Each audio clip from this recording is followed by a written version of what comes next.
श्री गणेशाय नमः, श्री सरस्वत्यै नमः, श्री गुरुभ्यो नमः, श्री मातृपितृभ्यो नमः, श्री कुलदेवताभ्यो नमः. ओम श्री परमात्मने नमः. तर आपण दासबोधाचा अभ्यास करत आहोत. तर त्याच्यामध्ये आपले 3 दशक पूर्ण झालेले आहेत. आता 4थ्या दशकामध्ये पण 8 समास संपलेले आहेत आणि अजून 2 समास उरलेले आहेत. तर आत्मनिवेदन आणि चतुष्टय मुक्ती चतुष्टय असे हे 2 समास उरलेले आहेत. तर ह्या दशकामध्ये नवविधा भक्ती याच्याबद्दल आपण थोडासा अभ्यास केलेला आहोत.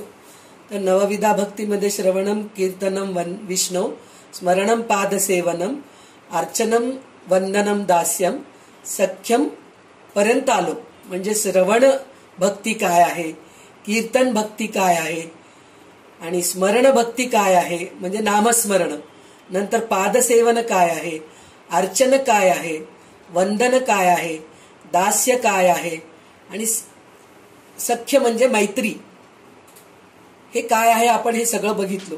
तर आपण आता त्याचं थोडं आपण रिव्हिजन म्हणता येईल. म्हणजे थोडंसं आपण एकदा मागच्या ह्याच्यातून येत जाऊ. म्हणजे आपल्याला आत्मनिवेदन पर्यंत कसं पोचलो हे आपल्याला कळतं. म्हणजे काय, श्रवण म्हणजे काय, आपल्याला भगवंतानी 2 कान दिलेले आहेत आणि 1 तोंड दिलेलं आहे.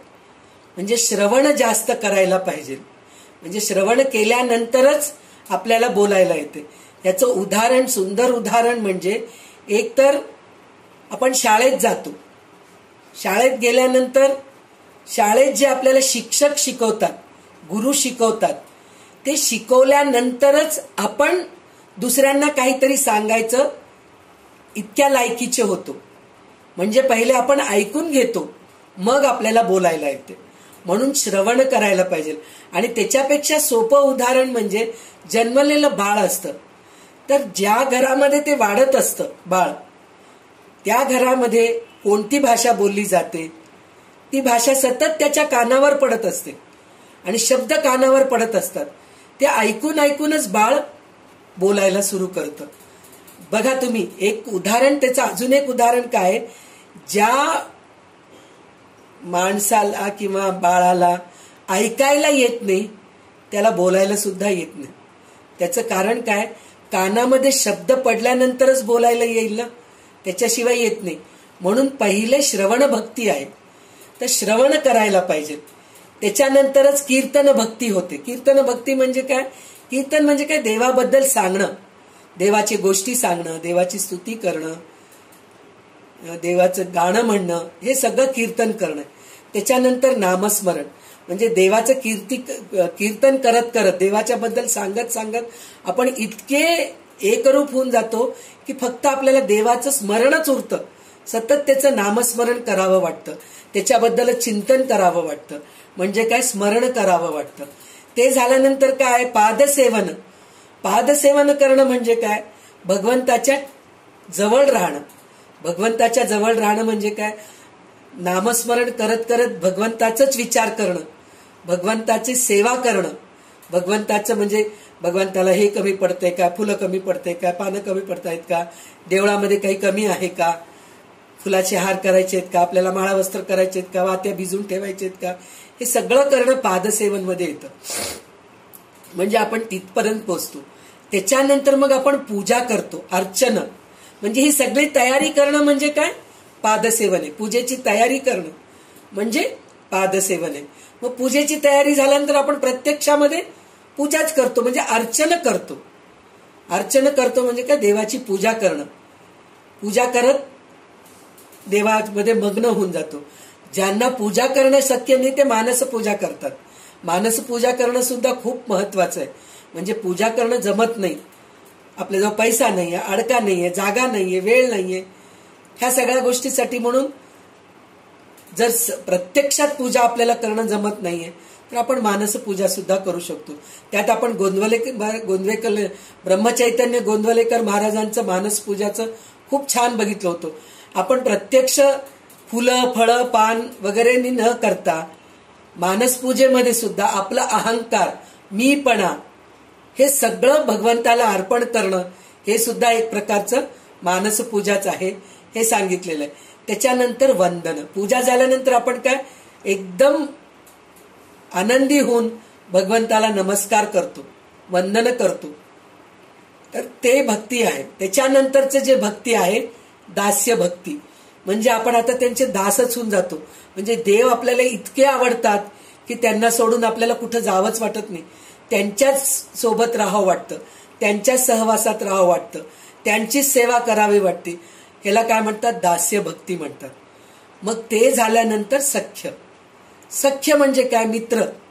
म्हणजे तू माझा सख्य आहेस असं म्हणून म्हणतो ना आपण. तू माझी मैत्रीण आहेस, तू माझी पक्की मैत्रीण आहे असं जसं म्हणतो ना, तसं देव आपले मित्र आपण बनवत नाही, देवच आपल्याला मित्र बनवतात.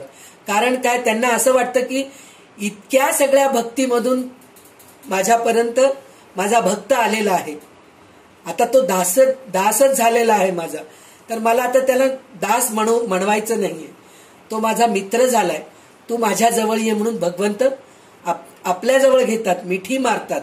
तर ह्याचं उदाहरण आपल्याला अर्जुनाचं आहे, विभीषणाचं आहे, सुग्रीवाचं आहे. हे सगळं आपल्याला सगळं ऐकलेले आहोत आपण हे सगळ्या गोष्टी. तर मग दास्य झाल्यानंतर सख्य झाल्यानंतर आता उरलं काय? तू आणि मी वेगळे नाहीच आहेत, भगवंत आणि मी एकच आहेत. इथपर्यंत आपण आत्मनिवेदनला आता येऊन पोहोचलो आहोत आपण. तर आता आत्मनिवेदन हे 9वा समास आहे. तर हे 9वा समास वाचण्यासाठी म्हणून वैशालीताई खाडीलकर आपल्याला लाभलेले आहेत.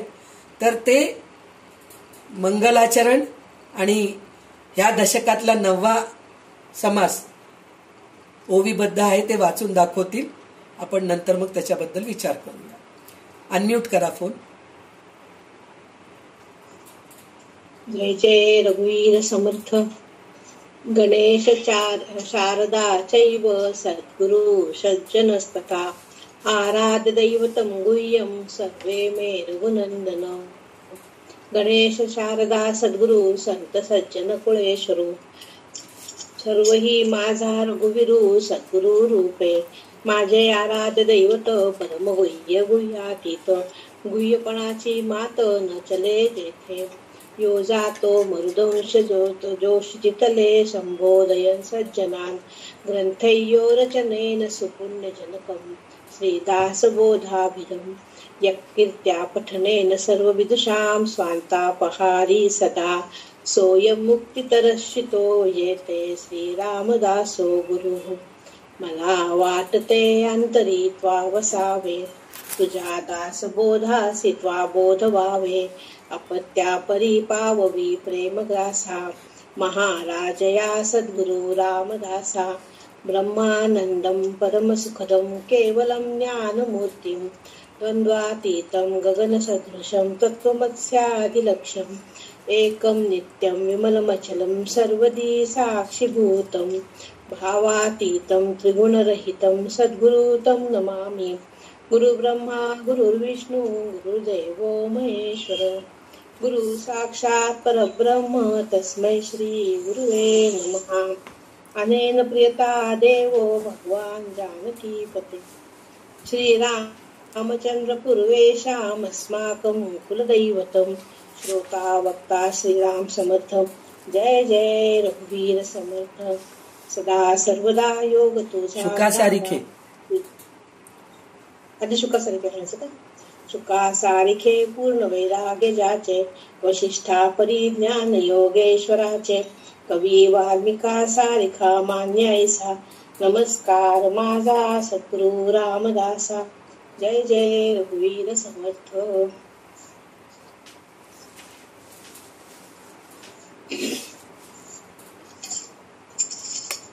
दशक 4 समास 9 आत्मनिवेदन भक्ती.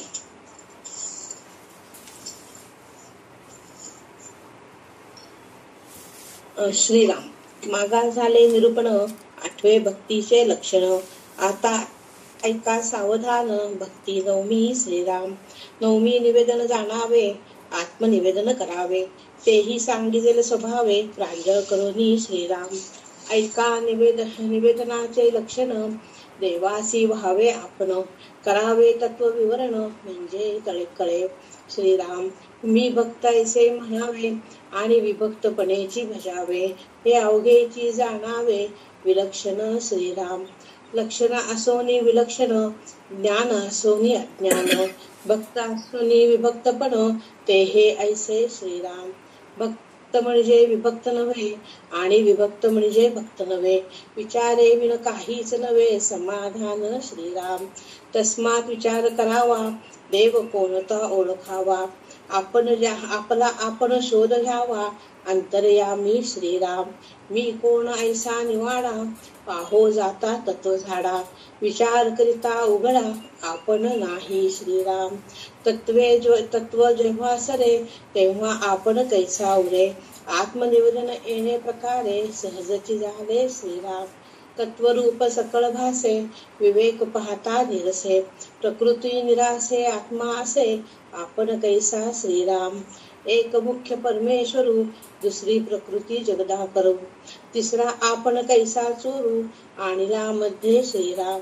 ऐसे ही सिद्धची असता निथिली लागे देह अहंता. परंतु विचारे पाहो जाता काहीच नसे श्रीराम.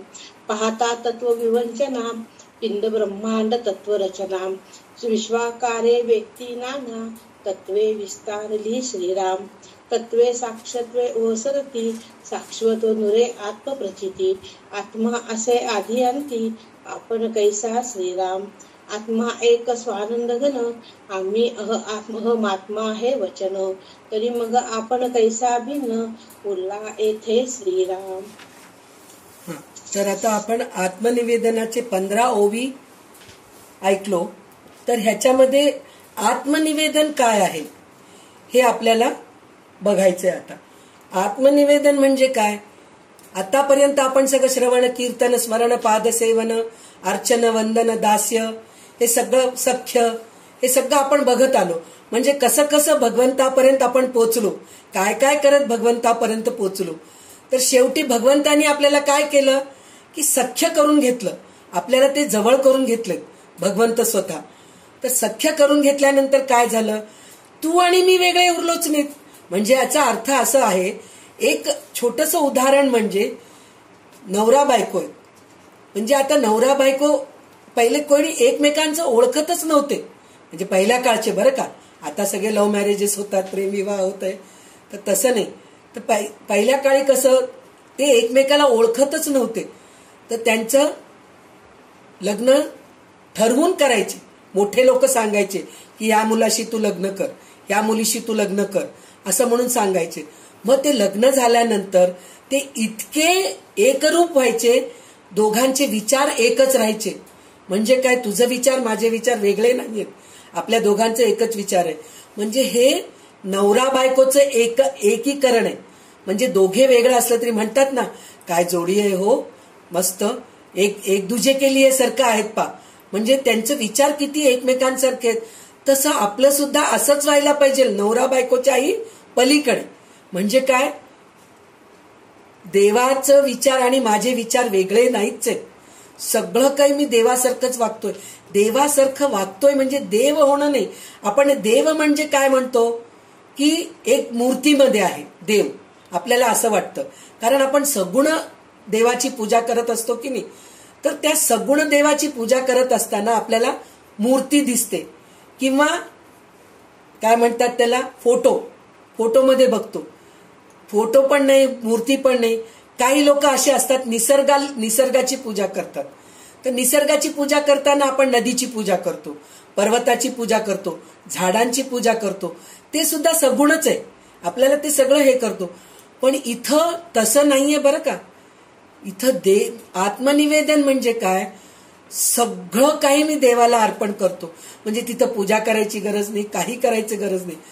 आपण म्हणजे लोक आपल्याला बघून असं म्हणायला पाहिजे, काय देवत्व आलंय त्या माणसामध्ये, त्याला काहीच नाही हो, सुख नाही दुःख नाही, सतत आनंदी राहतो पा, स्वात्मानंदामध्ये राहतो. दुसरं काही त्याला कशाची चिंता नाहीये. म्हणजे आपण एखादं काय म्हणतात अवधूत जे असतात, म्हणजे अवलिया, अवधूत म्हणल्यापेक्षा अवलिया जे संत असतात त्यांना कपड्याचं होश नसतं अंगावर, ते खाण्यापिण्याचं होश नसतं. जसं आपल्याला प्रत्यक्षामध्ये पहिल्यांदा गजानन महाराज दिसले होते की नाही, म्हणजे उष्ट खात पडले होते. अन्न हे पूर्ण ब्रह्म म्हणून उष्ट व पत्राळीमधलं जे खात बसले होते, म्हणजे ते अवलियाच होते एक प्रकारचे. म्हणजे तसं जे होतात त्यांचं म्हणणं ते कसे होतात, म्हणजे आत्मनिवेदन होऊन गेलं, म्हणजे त्यांचं पूर्ण मी आणि देव वेगळे नाहीच आहे, सगळं भगवंतासारखंच ते बनतात. मग त्यांना बघून आपण त्यांना देव मानतो. संत जे आहेत ना त्यांना आपण उगीच संत मानत नाहीत हो. जेव्हा ते स्वतः आत्मनिवेदन म्हणजे भगवंतापर्यंत पोचतात तेव्हा कुठं त्यांना आपण देव मानतो. तर ते स्वतः आपल्याला देव मानत नाहीत. कधीच म्हणले का गजानन महाराज, कधी म्हणले का तू माझ्याजवळ ये, माझी पूजा कर, मला हे कर ते कर, कधीच म्हणले नाही. पण ते भगवंतासारखं लोकांचे दुःख दूर करायचे. एक साधारण माणूस दुसऱ्यांचे दुःख दूर करणं म्हणजे ते भगवंतच की नाही आपल्याला. आपण एखादा माणूस आपल्या कष्टाच्या वेळेस जर आपल्याला मदत करायला आला तर आपण काय म्हणतो, देवासारखा आला बरं का. तर एखाद्या वेळेस असं घडून जातं.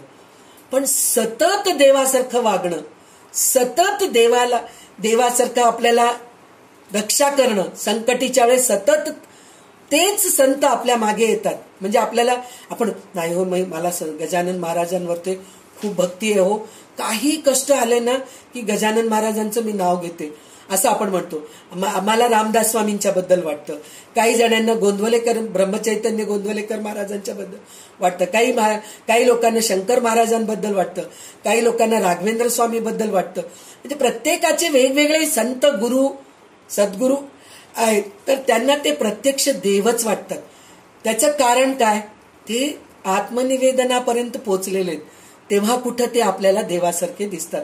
ते स्वतःला आपण देव मानत नाहीत, ते म्हणत नाहीत की मी देव आहे, पण आपण त्यांना देव मानतो. त्याचं कारण काय, तर ह्या सगळ्या भक्तीतून ते वर आलेले आहेत. आणि शेवटी आत्मनिवेदन म्हणजे त्यांच्यामध्ये इतकं एकरूपता झालेली आहे की मी आणि देव वेगळे नाहीत.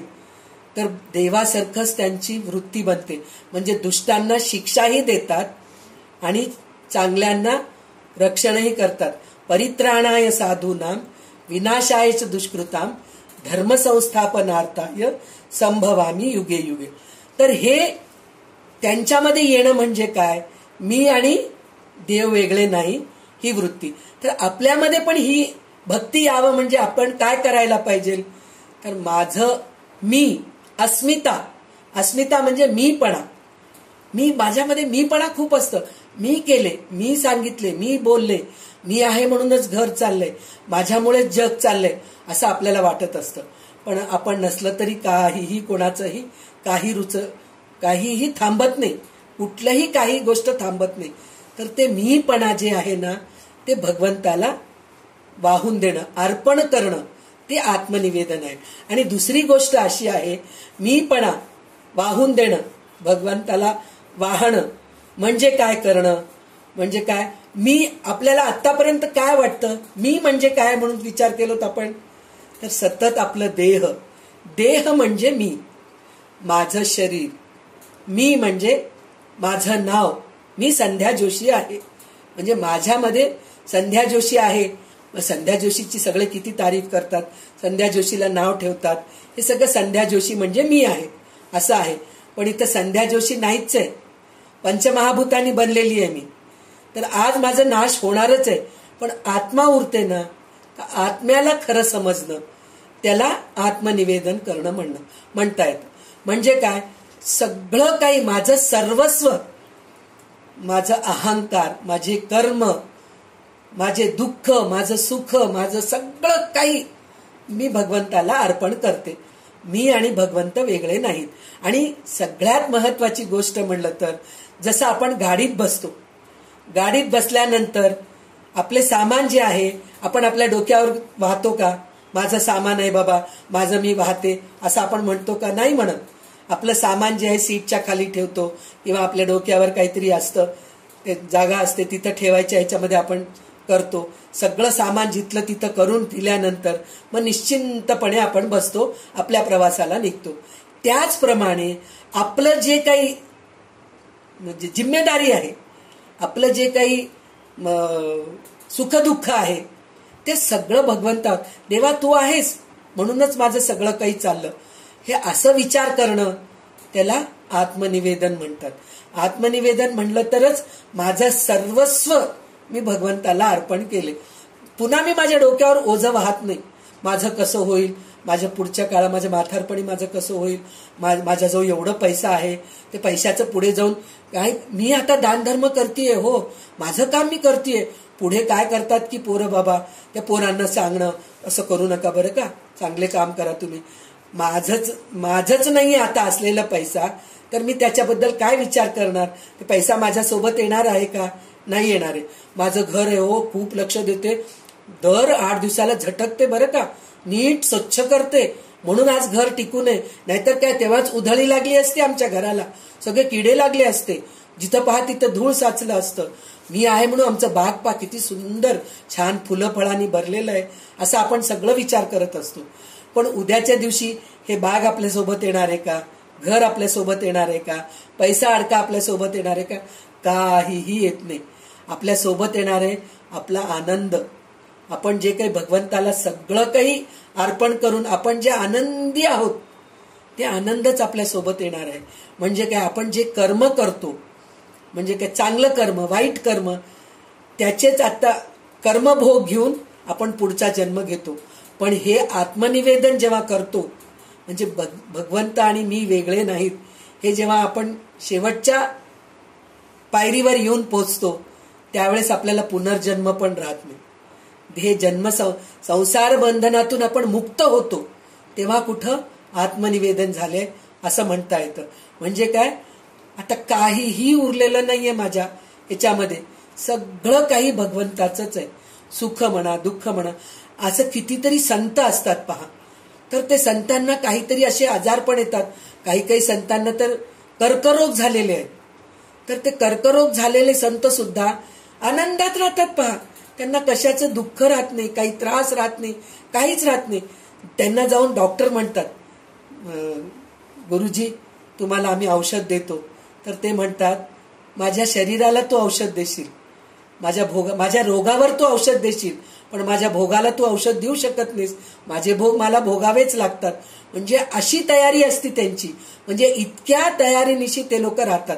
म्हणजे असं झाल्यानंतरच त्यांच्यामध्ये देवत्व येतं. देवत्व येणं म्हणजे काय, भगवंतासारखं वागणं, भगवंतासारखंच आपल्याला रक्षण करणं, भगवंतासारखंच आपल्या पाठीशी सतत राहणं, म्हणजेच त्यांच्यामध्ये देवत्व येणं आहे. हेच आत्मनिवेदन भक्ती आहे.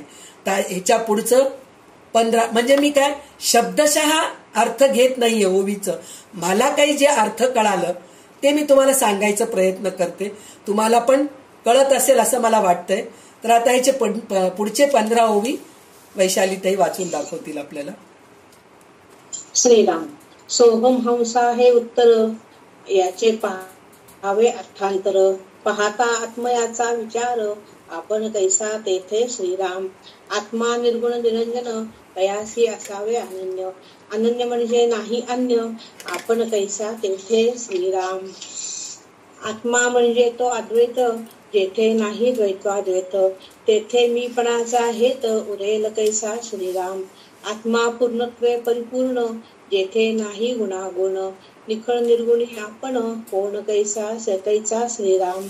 त्वपद त्वंपद तत्पद असी पद, निरसुनी सकळ भेदाभेद, वस्तू ठाईची अभेद, आपण कैसा श्रीराम. निरसता जीव शिव उपाधी, जीव शिवाची कैसे कैसे आधी, स्वरूपी होता दृढ बुद्धी, आपण कैचा श्रीराम. आपण मिथ्या साच देव, देव भक्त अनन्य भाव, या वचनाचा अभिप्राव,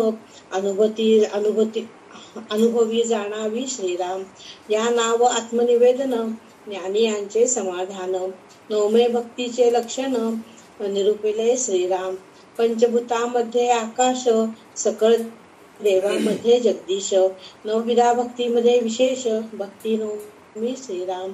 नवमी भक्ती आत्मनिवेदन, न होता न चुके जन्मवरण, हे वचन सत्य प्रमाण, अन्यथा नव्हे श्रीराम. ऐसे ही नवविधा भक्ती, केल्या पाहिजे सायुज्य मुक्ती. सायुज्य मुक्ती सकल्पांती, चलन नाही श्रीराम. तीही मुक्तीस आहे चलन, सायुज्य मुक्ती अचल जाण. त्रैलोक्यास होता निर्वाण, सायुज्य मुक्ती चळेना श्रीराम. अवघी या चत्वार मुक्ती, वेदशास्त्रे बोलती. तयामध्ये तीन नासती, चौथी ते अविनाश श्रीराम. पहिली मुक्ती ते स्वलोकता, दुसरी ते समीपता, तिसरी ते स्वरूपता, चौथी सायुज्य मुक्ती श्रीराम. ऐसी या चत्वार मुक्ती, भगवत भजने प्राणी पावती. हेची निरूपण प्रांजळ श्रोती, सावध पुढे परिसावे श्रीराम. इति श्रीदास बोधे गुरु शिष्य संवादे, आत्मनिवेदन भक्ती नाम समात्म श्रीराम. तर आता ह्याच्यानंतरच आपण आतापर्यंत 15 ओवी मध्ये काय मीपणा आपण भगवंताला अर्पण केले की आत्मनिवेदन होते हे आपण कळून घेतलो. आता हे काय म्हणतात, कोहम सोहम. कोहम म्हणजे मी कोण, अहम को, अहम म्हणजे मी, को म्हणजे कोण, मी कोण आहे ह्याचा आपण हे करायला पाहिजे, अभ्यास करायला पाहिजे. आपल्या रमण महर्षी अरुणाचलम, तामिळनाडूमध्ये एक अरुणाचलम म्हणून गाव आहे, तिथं रमण महर्षी आहेत. ते रमण महर्षी त्यांचा अभ्यास त्याच्यामध्येच आहे.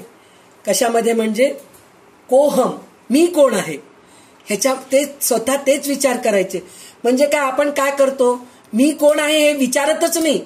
मी संध्या जोशी आहे बस, मला एवढंच माहित आहे, त्याच्या पलीकडे मला काहीच माहित नाही. मी संध्या जोशी आहे, अमक्या अमक्या लक्ष्मणराव बाजींची मी मुलगी आहे, गोदावरी बाजीची मी मुलगी आहे, परत शामराव जोशींची मी पत्नी आहे. म्हणजे आपण ह्याच्यामध्येच गुरफटलेले आहोत. म्हणजे पत्नी कोणाची आहे, मुलगी कोणाची आहे, आई कोणाची आहे, मावशी कोणाची आहे, आत्या कोणाची आहे, मामी कोणाची आहे, ह्या गोष्टी मला. आणि शेवटी गुरु कोणाची आहे, मी ह्या इतक्या लोकांना मी शिकवतीये, इतक्या लोकांना मी सांगतीये. म्हणजे मला ज्ञान आहे, पण त्या ज्ञानाचा पण मला अभिमान आहे. हे असं आहे. पण खरं मी कोण आहे, मी कशासाठी जन्माला आलेली आहे, भगवंतानी मला पृथ्वीवर कशाला पाठवलेलं आहे. एक तर आहे कर्माचे भोग भोगायसाठी आलेली आहे. मला जे संचित कर्माचे जे आपण गाठोडे घेऊन आलेले आहोत ते गाठोडं उकलायचं आणि त्या गाठोड्यामधलं सगळं काही संपून जायचंय. आपल्याला जे काही आपण सोबत आणलो ते सगळं संपून जायचंय. तर त्याच्यासाठी तर आपण जन्म घेतलेलेच आहोत. पण ते संपवता खरं मी कोण आहे, खरा मी कोण आहे ह्या गोष्टीकडे आपण लक्ष देतच नाही. म्हणजे काय, खरा मी कोण आहे म्हणजे मी कशासाठी जन्माला आलो, मला पुन्हा पुनर्जन्म घ्यायचं नाहीये, संसार बंधनामध्ये राहायचं नाहीये, भवसागरामध्ये बुडायचं नाहीये. ह्याच्यासाठी मी प्रयत्न करायला पाहिजे.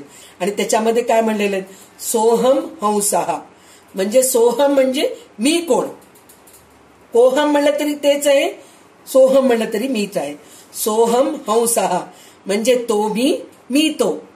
म्हणजे भगवंत वेगळा आणि मी वेगळी हे नाहीये. ह्याचा अर्थ काय, ह्याचा अभ्यास करणं म्हणजे काय, मी कोण आहे ह्याचा अभ्यास करणं काय, मी तो आहे आणि तो मी आहे, हे जे विचार करायचं असतं आपल्याला. तर इथं आपल्याला थोडं कन्फ्युजन आहे. मी कोण, तू कोण, तू कोण, मी कोण, हे विचारलेलेच प्रश्न विचारू लागलेत. फार गडबड होते बा. काही काही वेळेस हे विचार करताना ना डोक्यामध्ये जायच्या ऐवजी डोक्याच्या वरूनच निघून जातं. काय आपण बोलतोय, काय आपण ऐकतोय हे आपल्या डोक्यात शिरतच नाही. काहीतरी कंटाळवानं चाललंय बा. कारण हे काय, हे अध्यात्म जे अभ्यास आहे ना फार गूढ असतं. तर ह्याच्यामध्ये जाण्यासाठी म्हणून खूप शांतता पाहिजे, खूप म्हणजे पेशन्स म्हणतो ना, म्हणजे एकदम शांत चित्ताने ऐकायला पाहिजे, विवेकाने हे करायला पाहिजे. चांगलं मोक्ष म्हणजे काय म्हणतात, मोक्ष पाहिजे म्हणून आपण धडपड करायचं असतं ना, तर त्याच्यासाठी म्हणून खूप शांततेने ऐकत ऐकत ऐकत ऐकत आपण मी तो एकच आहे, वेगळे नाहीत ह्या स्तराला पोचतो. तर ह्याचा अभ्यास आपण करायचं म्हणजे सुरुवातीला मी आणि माझं हे जे आहे की नाही, ह्याच्यामध्ये समोरच्या माणसामध्ये सुद्धा तू आणि तुझं हे बघायचं नसतं. म्हणजे काय, मी, माझे मुलं, माझा नवरा, माझं घर, आपण ह्याच्यामध्येच गुरफटलेले आहोत आणि त्याच्याच सुखासाठी, त्याच्या चांगल्या गोष्टीसाठीच आपण धडपड करत असतो आणि दुसऱ्यांच्या गोष्टीकडे आपण दुर्लक्ष करतो. आणि दुसऱ्यांच्या गोष्टीकडे दुर्लक्ष करतो म्हणजे काय, त्याला सुख झालं तर काय, दुःख झालं तर काय, मला काय करायचंय, माझे मुलं बाळ चांगलं राहील तर पुरे, माझा नवरा चांगला राहील तर पुरे, माझं घर चांगलं राहील तर पुरे, आपण असा विचार करत असतो. तसं न करता समोरच्या माणसामध्ये सुद्धा देवच आहे. माझ्यामध्ये जे देव आहेत त्यांच्यामध्ये पण तेच देव आहे. माझ्यामध्ये जे आत्मा आहे त्याच्यामध्ये पण तेच आत्मा आहे. असं जर आपण विचार करून त्यांच्याबरोबर पण माझ्या मुलांशी कसं वागतीये, माझ्या घरामध्ये मी जसं राहते तसंच जर आपण त्यांच्याशी राहू लागलो तर तेव्हा कुठं तू आणि मी वेगळे नाहीत, जीव आणि शिव वेगळे नाहीत. पण आपल्यामध्ये प्रत्येक वेळेस जीव वेगळा, शिव वेगळा असं आपण बघतो. तर शिव म्हणजे काय, देव, तर तो वेगळा आहे आणि मी वेगळा आहे असं आपण बघत राहतो. तर त्याच्यासाठी म्हणून आपण प्रत्येक वेळेस एकच विचार करायचं. म्हणजे ह्याच्यामध्ये कसं असतं बघा, विचार केलं तर पहिले मी, माझं घर, हे पहिल्यात सगळ्यात पहिले मी, माझं घर मी स्वच्छ ठेवेन, माझ्या घरात काही वस्तू खराब होऊ देणार नाही, धूळ साचू देणार नाही, सगळं काही व्यवस्थित करते. त्याच्यानंतर आपल्याला काय असतं तर माझं घराच्या बाहेरची जी परिसर आहे ते माझं आहे. मग तिथं आपण काय करतो, आपण तिकडलं आपल्या घराच्या बाहेरचं परिसर म्हणजे आपलं अंगण आहे, झाडझूड करतो, तिथं झाडं वगैरे लावतो, व्यवस्थित सगळं करतो. ते केल्यानंतर शेजारच्यांच्या घराच्या बाजूला कचरा ढकलून देतो. तर मग त्याच्यानंतर आपल्याला वाटतं की नाही बाबा, हे चुकीचं आहे आपण करणं, असं करू नये. शेजारच्या घराच्या बाजूला आपण कचरा न टाकता आपण जाऊन डस्टबिन मध्ये टाकणं, म्हणजे आपल्या आजूबाजूचं परिसर सुद्धा आपण स्वच्छ करायचा प्रयत्न करतो.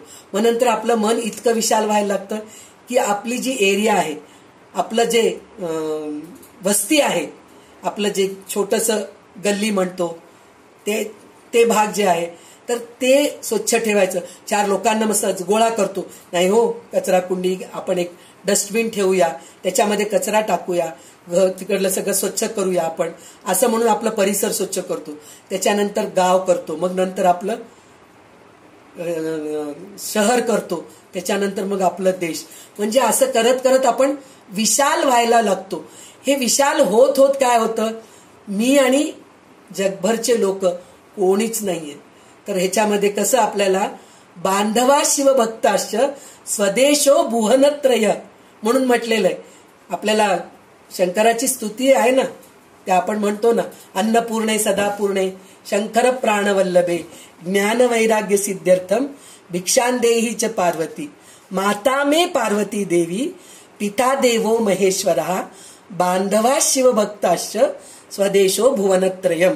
म्हणजे काय, आपण आता हे आत्मनिवेदनसाठी आपल्याला हे चाललंय की नाही, तर आपण आत्मनिवेदन करताना काय करायचं असतं, माता मे पार्वती, हे अन्नपूर्णे सदापूर्णे शंकर प्राणवल्लभे, म्हणजे अन्नपूर्णाला आपल्याला सगळ्यात महत्वाचं गोष्ट काय आहे, सगळ्यात पहिले आपल्याला वारं पाहिजे श्वास घेण्यासाठी. म्हणून ते घेतल्यानंतर आपल्याला जिवंत राहण्यासाठी पाणी सुद्धा लागतं, म्हणजे पाणी पाहिजे.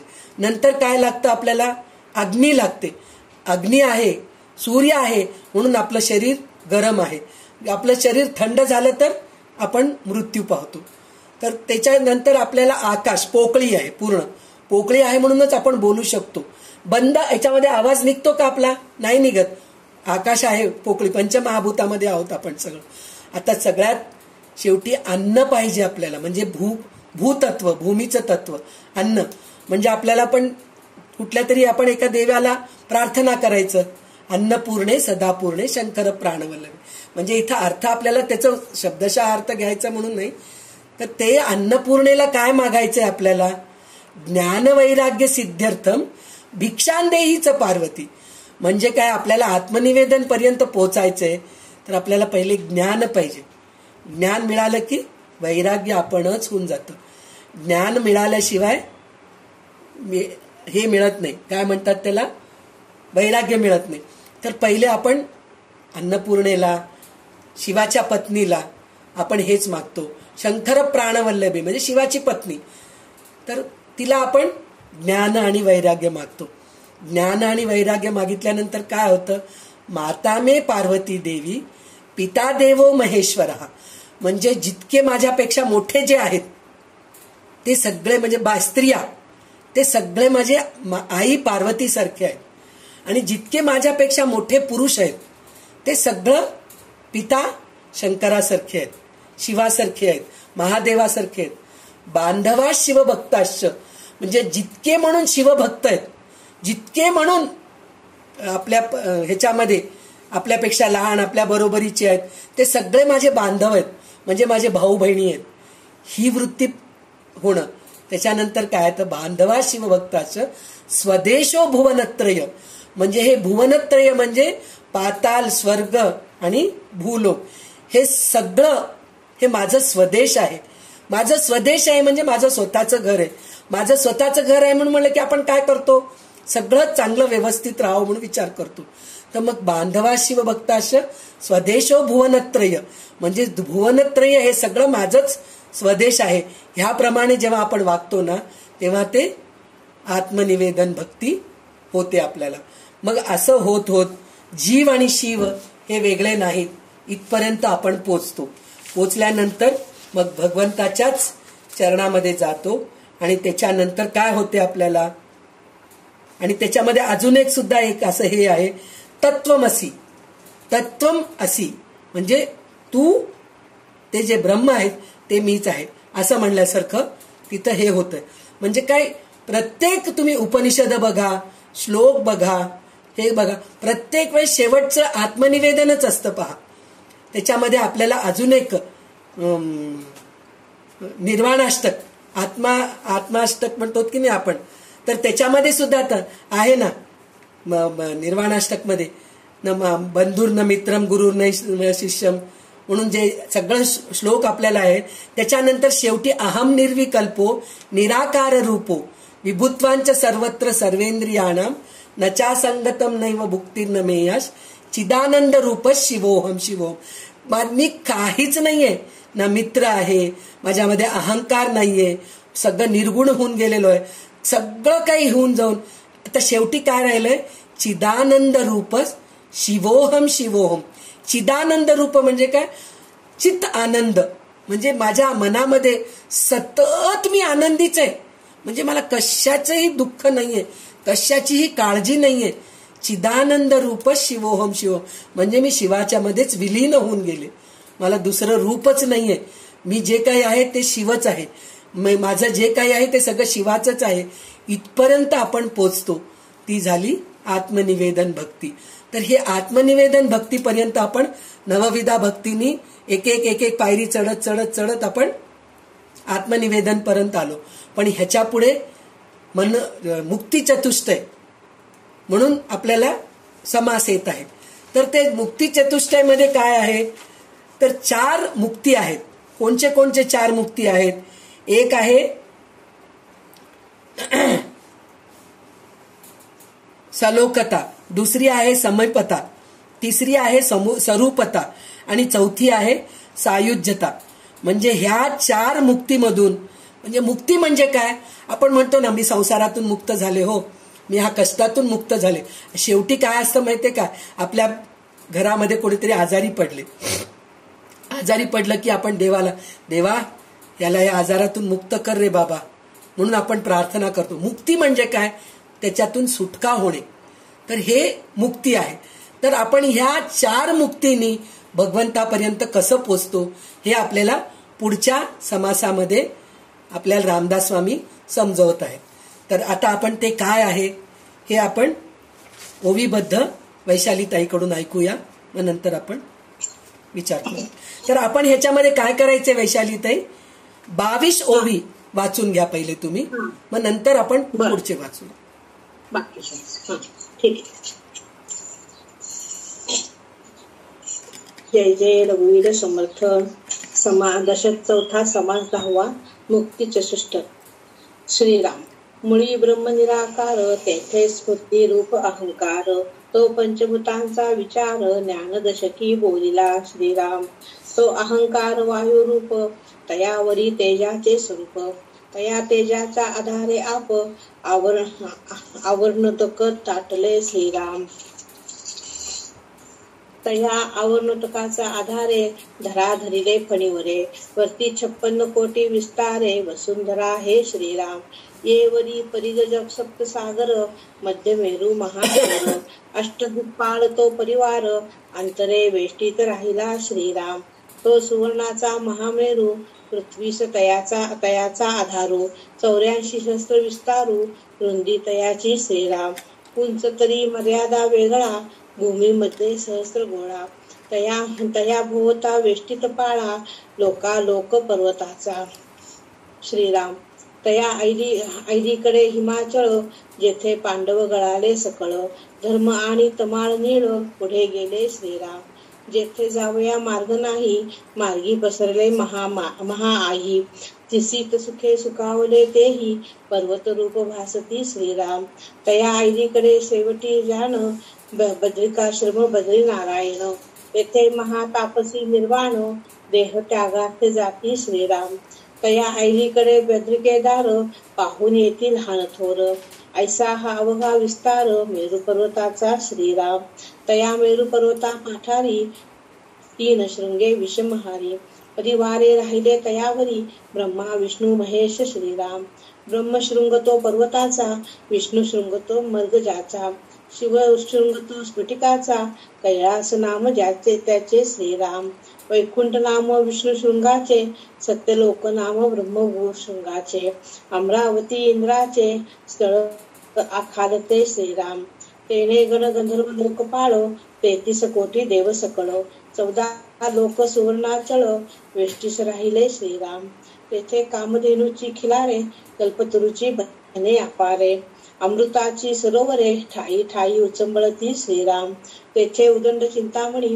हिरे परिसाची खाणी तेथे सुवर्णमयी धरणी लखलखता यामन श्रीराम परमरमणीय फाकती किळा नवरत्नाची या पाषाण शिळा तेथे अखंड हरुष वेळा आनंदमय श्रीराम तेथे अमृताची भोजने दिव्य गंधे दिव्य सुमने अष्टनायका गंधर्व गायने निरंतर श्रीराम तेथे तारुण्य ओसरेना रोग व्याधीही असेना वृद्धाप्य आणि मरण येना एकदा काळी श्रीराम तेथे एकाहुनी एक सुंदर तेथे एकाहुनी एक चतुर धीर उदार आणि शूर मर्यादा वेगळे श्रीराम तेथे दिव्य देह ज्योतिरूपे विद्युल्लते हरिखे स्वरूपे तेथे एश कीर्ती प्रतापे सीमा सांडली श्रीराम ऐसे ते स्वर्ग भुवन सकळ देवांचे वसते स्थान तया स्थळाचे महिमान बोली जे तुके थोडे श्रीराम.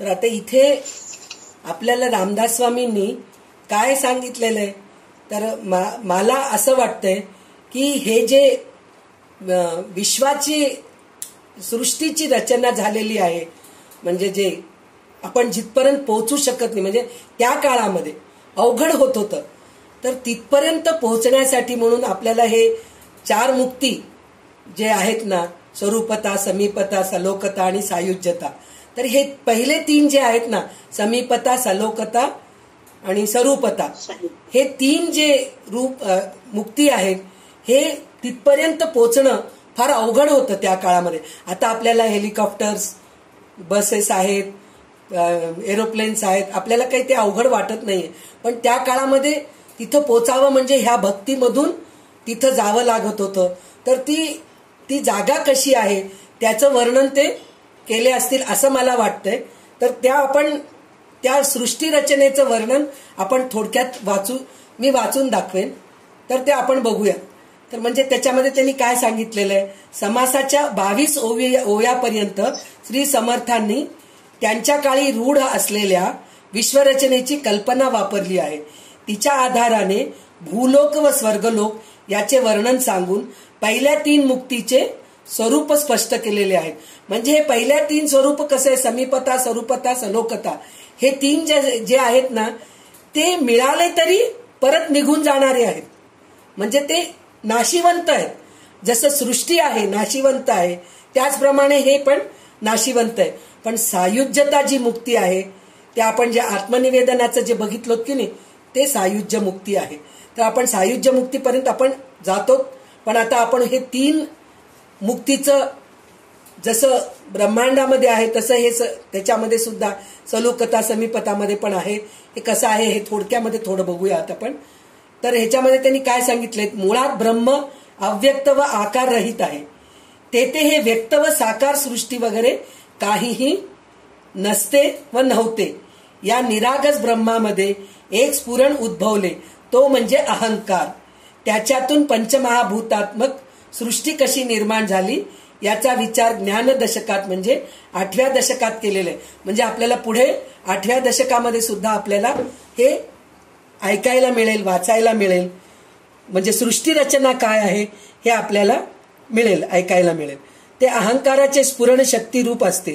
त्यातूनच तेज प्रकटते.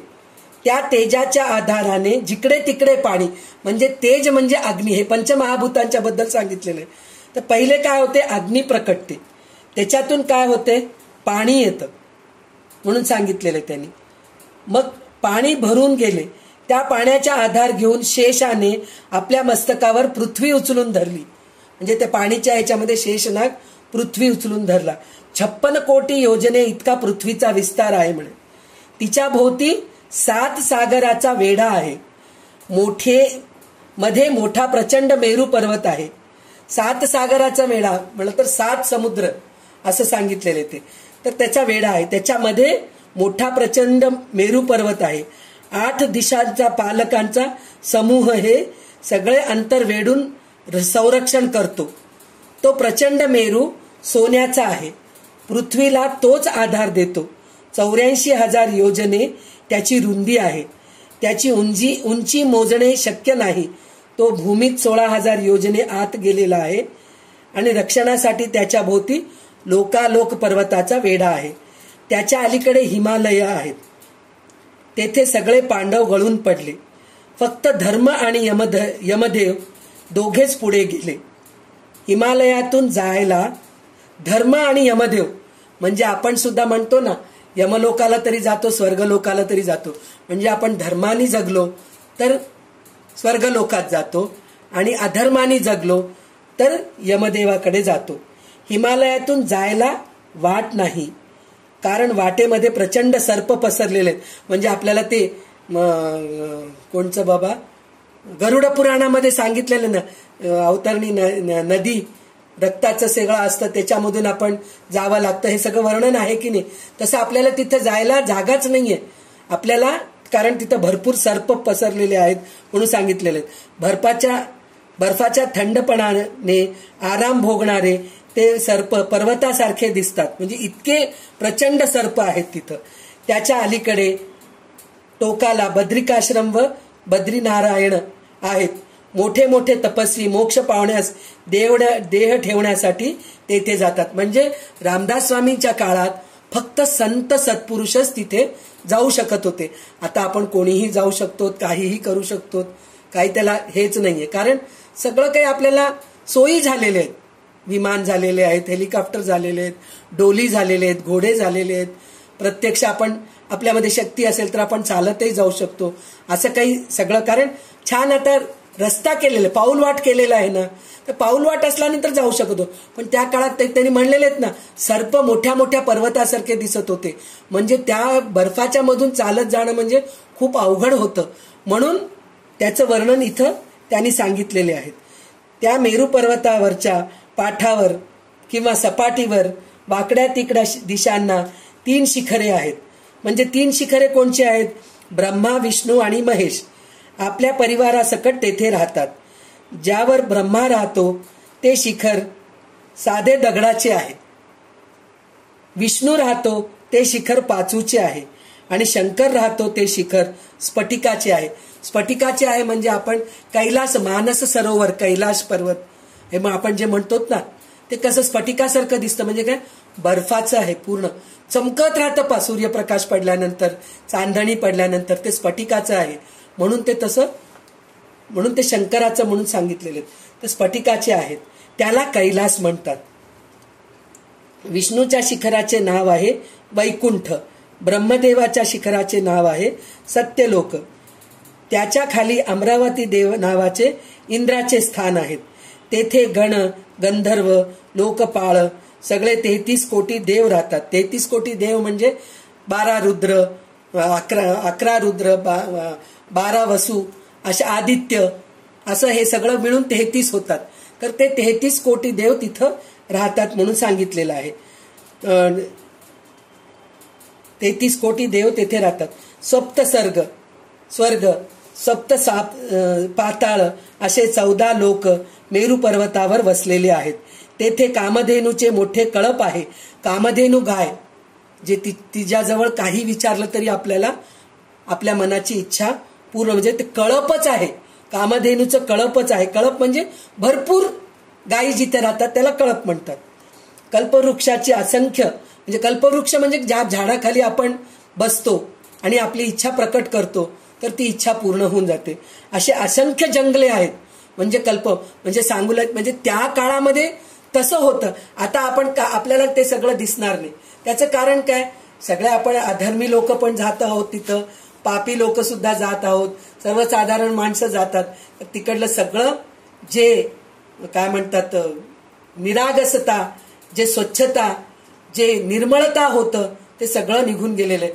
तरी तसं जरी असेल तरी सुद्धा आपण प्रत्यक्षामध्ये मानस सरोवर कैलासला गेलो किंवा हिमालयाला गेलो किंवा बद्रिकेदारला गेलो तर तिथं आपल्याला एक प्रकारचं मनशांती मिळते. म्हणजे ते व्हायब्रेशन, ती स्पंदने अजून आहेत. जरी कल्पवृक्ष नसतील, कामधेनू गाय तिथे नसतील तरी सुद्धा तिकडले जे स्पंदने जे आहेत ना ते अजूनही तिथं टिकून आहेत. तर कल्पवृक्षांची असंख्य जंगले आहेत. जागोजागी अमृताने भरलेले सरोवर उचंबळत असतात. जे आता आपल्याला गंगा नदी, सिंधू, मंदाकिनी नदी हे सगळे जे दिसत आहेत ना ते सगळे अमृतासारखंच वाहतात.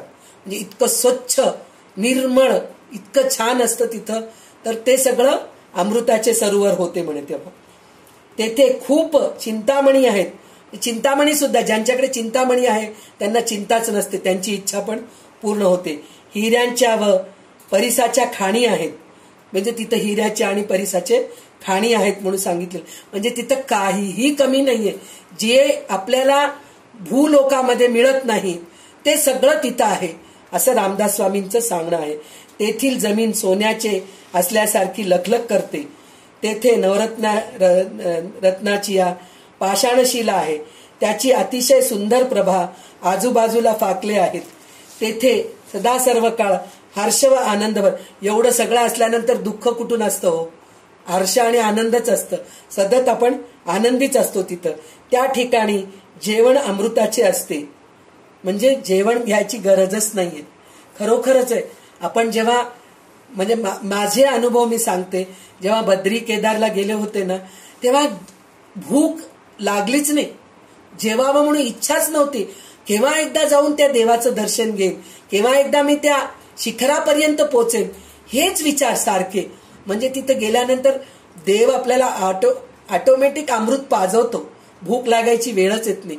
म्हणजे तिथलं जेवणच अमृत आहे.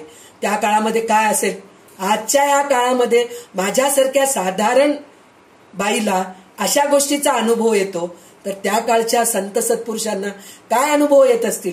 म्हणून जे 4 मुक्तींचं वर्णन करायच्या अगोदर रामदास स्वामींनी हे वर्णन केलेले आहेत. म्हणजे त्या जागेचं वर्णन केलेलं आहे. कैलास पर्वताचं, हिमालय पर्वताचं, बद्री केदारचं हे सगळं वर्णन त्यांनी, गंगा नदीचं, सिंधू नदीचं, मंदाकिनी नदीचं, तिकडल्या झाडांचं हे सगळं वर्णन त्यांनी कशाबरोबर समानता केलेलं आहे. म्हणजे कल्पवृक्ष म्हणलेले प्रत्येक झाडाला. प्रत्येक तिकडे असलेले जनावर जे आहेत ना ती कामधेनू आहे म्हणतात. तिथं असलेले प्रत्येक दगड चिंतामणी, मणी आहे. तिकडं असलेले प्रत्येक दगड चिंतामणी आहे असं सांगितलेलं आहे. आणि जे बर्फ पसरलेले आहेत ते स्फटिक आहेत. त्याच्यावर सकाळचं सूर्याचं प्रकाश जर पडलं त्याच्यावर ते तर सोन्यासारखं लखलख, ते सुद्धा आपल्याला पाहायला मिळतं. म्हणजे सकाळचं जे काय म्हणतात, आपण परवा हे केलं होतं ना, सूर्याचं श्लोक म्हणलेलं होतं, जपाकुसुम शंकाशम काश्यपेयम महाद्युतीम. जपाकुसुम शंकाशम म्हणलं तर जे आपलं ह्याचं फुल, दाशाळाचं फुल म्हणतो ना आपण, लाल रंगाचं असतं, त्या रंगाप्रमाणे सूर्य दिसतं. तर त्या सूर्याचं प्रकाश जर त्या बर्फावर पडलं तर ते कसं दिसणार आपल्याला? सोन्यासारखंच दिसणार ना. म्हणजे ते सोन्यासारखं दिसतं याचा अर्थ काय? तिथं सोनंच आहे. म्हणजे त्या काळामध्ये त्या सगळ्या गोष्टीचे अनुभव येत होते. म्हणून ते म्हणतात त्या ठिकाणी जेवण अमृताचे असते, दिव्य सुवास असलेले दिव्य फुले असतात. अप्सरापैकी अष्टनायिका व गंधर्व यांचे गायन सारखे चालू असते. आता आपल्याला ते अप्सरा वगैरे दिसत नाहीत, पण जे नदीचं खळखळाट जे ऐकू येतं ना, त्याच्याने इतकं आनंद होतं माहितीये. खरोखर ज्यांना जे निसर्गप्रेमी आहेत त्यांना ना खरोखर ते जे नदी वाहत असते ना, खळखळ खळखळ खळखळ खळखळ पाण्याचं जे आवाज येतं ना, त्याच्यामध्ये इतकं छान ध्यान होऊन जातं, दुसरीकडे लक्षच जात नाही. आपण गाणं ऐकतो. आता आपण काल जयमालाताईंचं आपण नृत्य बघितलो, किती एकदम तन्मयतेने एकदम पूर्ण स्वतःला विसरून गेले आणि स्वतःचं वय विसरून गेलेत ते, आणि विसरून जाऊन इतकं सुंदर नृत्य केलेलं आहे. त्याचप्रमाणे आपण तिकडल्या पाण्याचं खळखळाट जर ऐकू लागलो ना, तर आपल्याला खरोखरच अप्सरा नदीमध्ये नाचतीये. म्हणजे ते पाणी जे असं उडत राहतं ना, तर त्यावेळेस आपल्याला असं वाटतं की पाणीचं काय मस्त अप्सरा नाचतीये. आणि खळखळाट आवाज ऐकून ते सुद्धा हे म्हणजे एक गाणं ऐकल्यासारखं वाटतं. आणि वाऱ्याचं झुळूक जे येतं ना, म्हणून वाऱ्याचा आवाज येत असतं, ते सुद्धा संगीताप्रमाणे आपल्याला ऐकायला मिळतं. म्हणजे आजकालच्या ह्या लोकांच्या गर्दीमध्ये सुद्धा ह्या गोष्टीचे अनुभव येत असतील, तर त्यावेळेस प्रत्यक्ष हे अप्सरा असतील तिथे, त्यांना ते अनुभव आलेले असतील. म्हणून त्याचं आपल्याला वर्णन रामदास स्वामींनी दिलेले आहे. तेथे तारुण्य कधीच कमी होत नाही. तारुण्य कमी होत नाही ह्याचा पण एक अनुभव कसा येतो आपल्याला.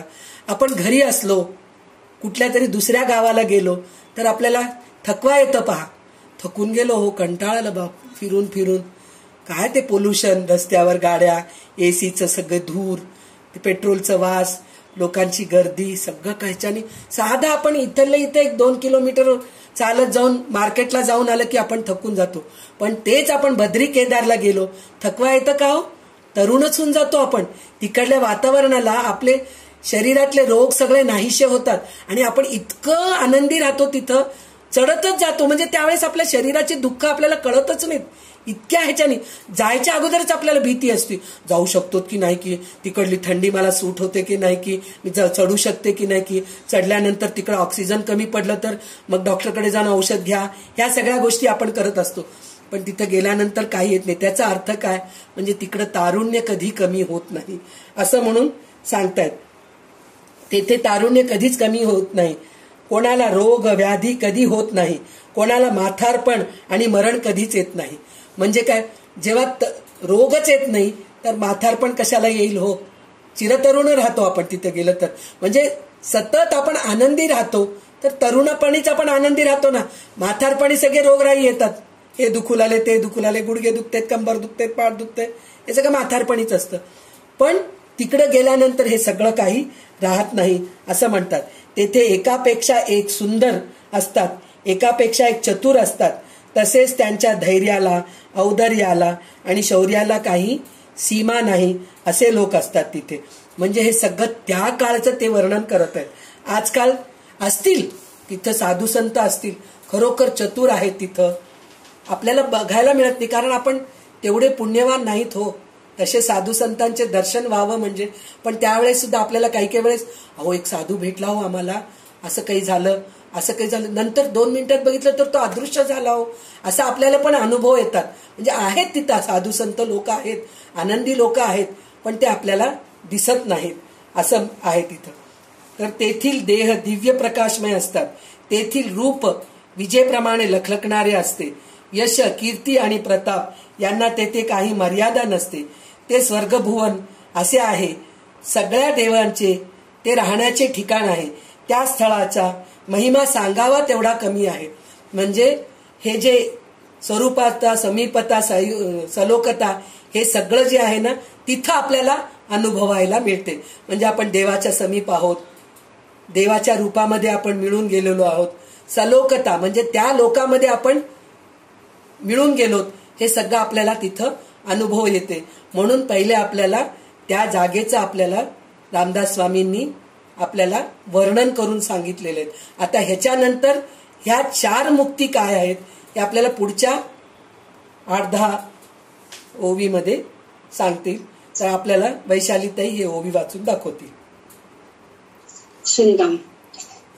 येथे ज्या देवाचे भजन करावे तिथे ते देवलोकी राहावे. स्वलोकता मुक्तीचे जाणावे लक्षण ऐसे श्रीराम. लोकी राहावे ते स्वलोकता, समीप असावे ते समीपता. स्वरूपची व्हावे स्वस्वरूपता, तिसरी मुक्ती श्रीराम. वेद देव स्वरूप जाला देही, श्रीवत्स कौस्तुभ लक्ष्मी नाही. स्वरूपतेचे लक्षण पाही, ऐसे असे श्रीराम. सुकृत आहे तो भोगती, सुकृत सरताच ढकलून देती. आपण देवते असती, जैसे तैसे श्रीराम. म्हणून तिन्ही मुक्ती नाशिवंत, सायुज्य मुक्ती हे शाश्वत. तेही निरोपी जले सावचित्त, ऐक आता श्रीराम. ब्रह्मांड नासेल कल्पांती, पर्वता सहित जळेल क्षिती. तेव्हा अवघेच देव जाती, मा मुक्ती कैसा तेथे श्रीराम. तेव्हा निर्गुण परमात्मा निश्चळ, निर्गुण भक्ती तेही अचळ. सायुज्य मुक्ती ते केवळ, जाणीते ऐसे श्रीराम. निर्गुणी अनन्यासता, तेथे होय सायुज्यता. सायुज्यता म्हणजे स्वरूपता, निर्गुण भक्ती श्रीराम. सगुण भक्तीचे ते चळे, निर्गुण भक्ती ते न चळे. हे अवघे प्रांजळ कळे, सद्गुरु केली आप श्रीराम. इति श्रीदास बोधे गुरु शिष्य संवादे मुक्ती चतुष्ट ये नाम. समास 10वा, दशक 4 समाप्त. तर आता आपल्याला हे जे विश्वाची सृष्टीची रचना का सांगितलेत आपल्याला, म्हणजे त्या ठिकाणी गेल्यानंतर आपल्याला काय अनुभव येतो हे अनुभवण्यासाठी म्हणूनच या विश्वाची सृष्टी रचना त्यांनी रामदास स्वामींनी आपल्याला सांगितले. तर ह्या ठिकाणी गेल्यानंतर आपल्याला काय काय होतं ते सांगितले. म्हणजे तिथं गेल्यानंतर देवलोकात राहायला मिळते, यास सलोकता म्हणतात. म्हणजे काय, देवलोकात राहायला मिळतं म्हणजे काय, त्या जागी आपल्याला जायला मिळालं म्हणजे तितक्या कठीण जागी आपल्याला जायला मिळाले म्हणजे काय, आपल्याला त्याचं हे मिळतं, काय म्हणतात त्याला, मुक्ती, समीपता, सलोकता मुक्ती मिळते. म्हणजे तिथे राहायला मिळतंय, म्हणून त्या लोकांमध्ये राहायला मिळतंय. कारण त्या काळी जाणं फार अवघड होतं हो. आता आपल्याला सगळे वाहनं आहेत, वाहनं जरी नसले तरी ना पाऊलवाट झालेलं आहे हो. म्हणजे आपण कशाला तरी धरून चढून जाऊ शकतो. त्या काळात ते सुद्धा नव्हतं. म्हणजे जिथं पहा तिथं बर्फ पडलेले राहायचे, जिथं पहा तिथं दगड राहायचे, पाय घसरून पडायची भीती, अशा सगळ्या ह्याच्यातून सुद्धा लोक जात होते. म्हणजे त्याचा अर्थ काय आहे, तिथं जायला मिळतंय ह्याचा अर्थ काय आहे, म्हणजे त्या लोकांमध्ये आपल्याला जायला मिळतंय. म्हणून ती मुक्ती जी आहे तिथं जाणं म्हणजे एक प्रकारचं मुक्ती मिळालं आपल्याला. म्हणजे पहिल्या काळामध्ये काशीला जायला असलं तरी सगळं संसार वगैरे सगळं नीटनेटकं लावून सगळं मुलाबाळांचं सगळं करून मग काशी यात्रेला निघायचे. म्हणजे एकदा काशी यात्रेला निघालो आपण म्हणजे आपण वापस नाही आलं तरी चालतं, अशी भावना ठेवून निघायचे. तर ते काशी यात्रा राहायची. आताची काशी यात्रा काहीच हे नाहीये. म्हणून त्या काळचे यात्रा, त्या काळचं जे हे बद्री केदार जे आहे ते खूप महत्वाचे होते. म्हणून तिथं जाणं म्हणजे काय, सलोकता मुक्ती मिळाली मला, म्हणजे मी त्या लोकांमध्ये जाऊन मी राहत आहे असं आपल्याला अनुभव येतो. तर ते म्हणजे समीपता, सलोकता आहे. वैशालीताई तुमचा फोन म्यूट करा. म्हणजे अजून एक काय गोष्ट आहे, सलोकता म्हणजे या जगात भगवंताचीच सत्ता चालते, त्याच्या राज्यातच त्याच्या शासनाखाली आपण जगतो. आताच्या काळात आपण कसं वागायला पाहिजे, सलोकता यायला पाहिजे. कारण आपल्याला सलोकता त्या लोकांमध्ये जायला सोपं झालंय, पैसा टाकलं की आपण जाऊ शकतो असं झालेलं आहे. पण अजून एक सलोकता आपल्याला मिळावं म्हणजे आपली भावना कशी राहायला पाहिजे याच्याबद्दल एक छोटंसं हे आहे या जगात भगवंताचीच सत्ता चालते. त्याच्या राज्यात त्याच्या शासनाखाली आपण जगतो. अर्थात आपल्या जीवनावर भगवंताचे स्वामित्व आहे. म्हणजे मी जे जीवन जगतो आहे त्या जीवनावर स्वामी आहेत म्हणून मी जीवन जगतोय. जे काही मला सुखदुःख मिळत आहेत ते स्वामीच्या कृपेनेच मिळत आहेत. ही भावना ठेवणे म्हणजेच सलोकता मुक्ती आहे. म्हणजे असं वागणं हे सलोकता मुक्ती. म्हणजे असं वागत गेलो तर आपण सलोकता मुक्तीपर्यंत जाऊन पोचतो. त्याच्यानंतर जे येतंय समीपता, म्हणजे देवाच्या जवळ राहण्यास मिळणे या समीपता म्हणतात. म्हणजे त्या काळामध्ये तितकं सगळं कष्ट करून वर गेलो आपण, मग आपल्याला त्या देवाचा अनुभव येतात. म्हणजे निसर्गामध्ये भगवंत, त्या काळामध्ये काय आपल्याला देवाची मूर्ती वगैरे होते का? नाही होते त्या काळामध्ये मूर्ती वगैरे. काय आता आहे म्हणजे त्या काळामध्ये म्हणजे काय, पांडवांच्या पण पहिले पांडवांनी ते बद्री केदारचं देऊळ स्थापना केलेलं आहे. त्याच्या आधी काही देऊळ वगैरे काही नव्हते तिथं. तर तिथं जाऊन भगवंताचं साक्षात्कार व्हायचं, म्हणजे भगवंत प्रत्यक्ष दर्शन द्यायचे. त्याला काय म्हणतात, समीपता. म्हणजे आपल्याला भगवंताचं साक्षात्कार तिथं गेल्यानंतर होतो, त्याला समीपता म्हणतात. पण आजकालच्या काळामध्ये काय, भगवंत सतत आपल्या पाठीशी आहे, कशाचीच कमी नाहीये, मला सतत माझ्या पाठीशी आहे. त्याच्यामुळेच सगळं काही चाललेलं आहे. म्हणजे काय आपण म्हणतो ना, काय हो लग्नाची तयारी केली हो, पैसेच नव्हते पहा, पण कुठून कसे आले मला कळालंच नाही पहा. सगळं कार्य व्यवस्थित पार पाडलं गेलं. कोण करतं हो हे? साधारण माणूस कोणी करत नाही.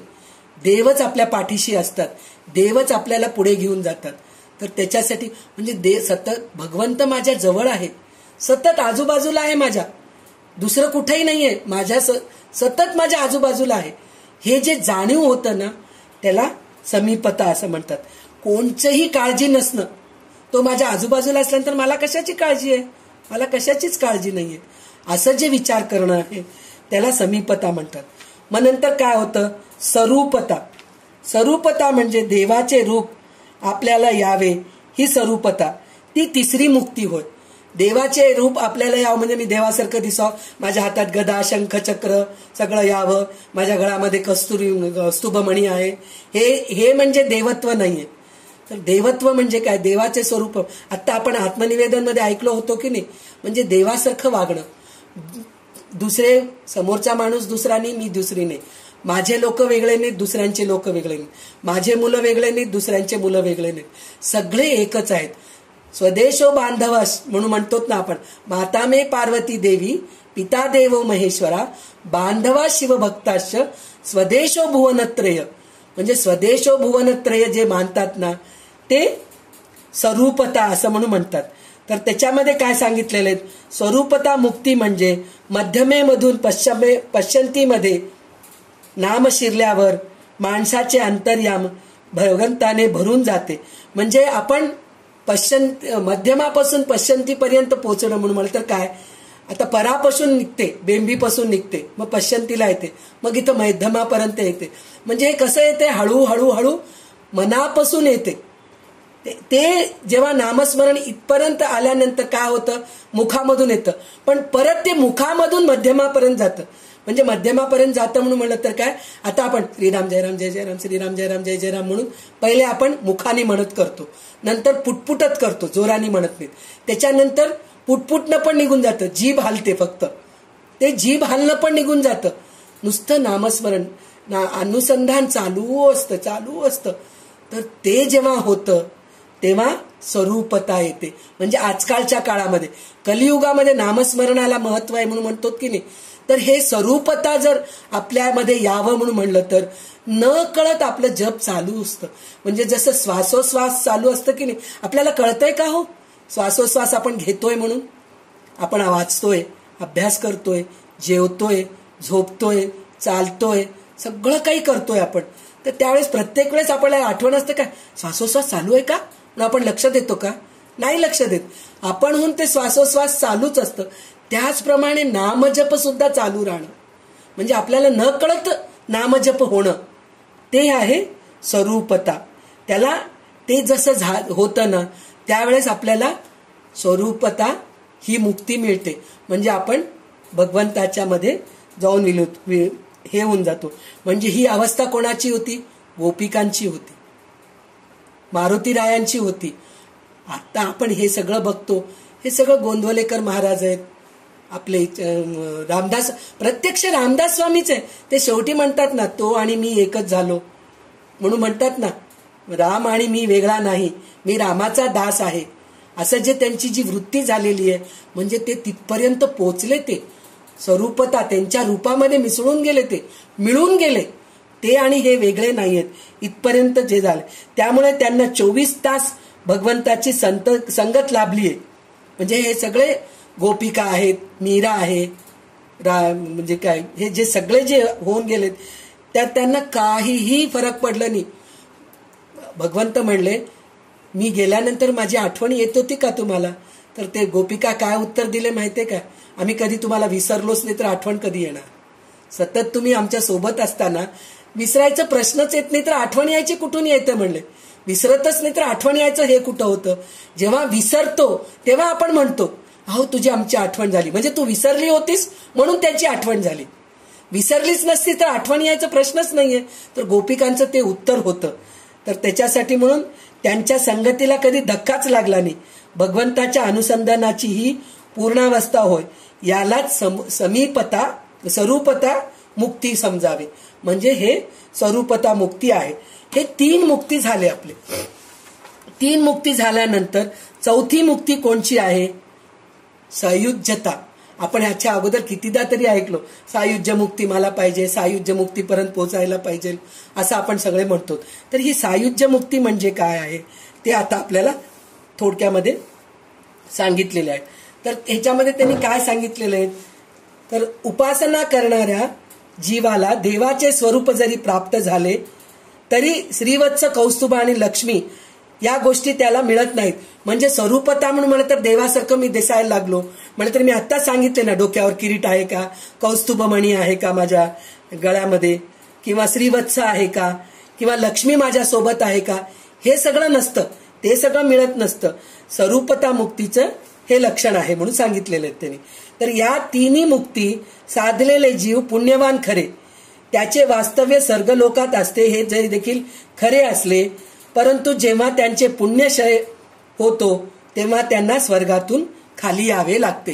म्हणजे जो वेळेसपर्यंत आपण जे केलेले संचित कर्म आपल्या सोबत आहेत, हे त्या काळामध्ये म्हणजे बद्री केदारमध्ये जरी गेले, एवढं सगळं त्रास भोगून सुद्धा आपण तिथपर्यंत गेलो तरी आपलं पुण्यकर्म संपलं की ते आता आपल्याला मृत्यू होणारच आहे.